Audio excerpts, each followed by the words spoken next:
Job, chapitre 9. Job prit la parole et dit: Je sais bien qu'il en est ainsi. Comment l'homme serait-il juste devant Dieu? S'il voulait contester avec lui, sur 1000 choses il ne pourrait répondre à une seule. À lui la sagesse et la toute-puissance. Qui lui résisterait impunément?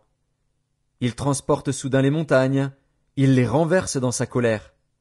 Il secoue la terre sur sa base, et ses colonnes sont ébranlées. Il commande au soleil, et le soleil ne paraît pas. Il met un sceau sur les étoiles. Seul, il étend les cieux, il marche sur les hauteurs de la mer.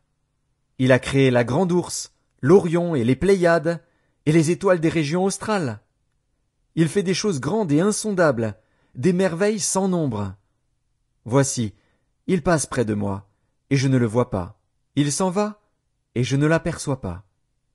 S'il enlève, qui s'y opposera? Qui lui dira: Que fais-tu? Dieu ne retire point sa colère.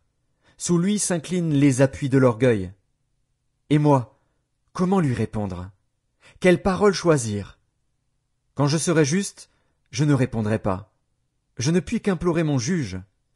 Et quand il m'exaucerait, si je l'invoque, je ne croirais pas qu'il eût écouté ma voix, lui qui m'assaille comme par une tempête, qui multiplie sans raison mes blessures, qui ne me laisse pas respirer, qui me rassasie d'amertume.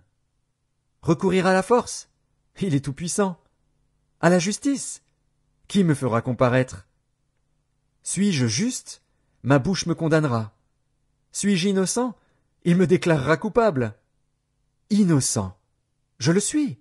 Mais je ne tiens pas à la vie. Je méprise mon existence.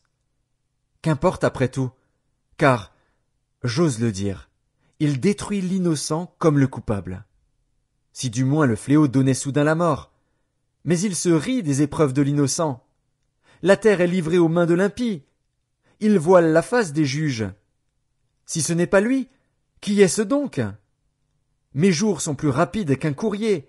Il fuit sans avoir vu le bonheur. Il passe comme les navires de jonc, comme l'aigle qui fond sur sa proie. Si je dis: Je veux oublier mes souffrances, laisser ma tristesse, reprendre courage, je suis effrayé de toutes mes douleurs. Je sais que tu ne me tiendras pas pour innocent. Je serai jugé coupable. Pourquoi me fatiguer en vain? Quand je me laverai dans la neige, quand je purifierai mes mains avec du savon, tu me plongerais dans la fange, et mes vêtements m'auraient en horreur. Il n'est pas un homme comme moi, pour que je lui réponde, pour que nous allions ensemble en justice. Il n'y a pas entre nous d'arbitre qui pose sa main sur nous deux. Qu'il retire sa verge de dessus moi, que ses terreurs ne me troublent plus. Alors je parlerai et je ne le craindrai pas. Autrement, je ne suis point à moi-même.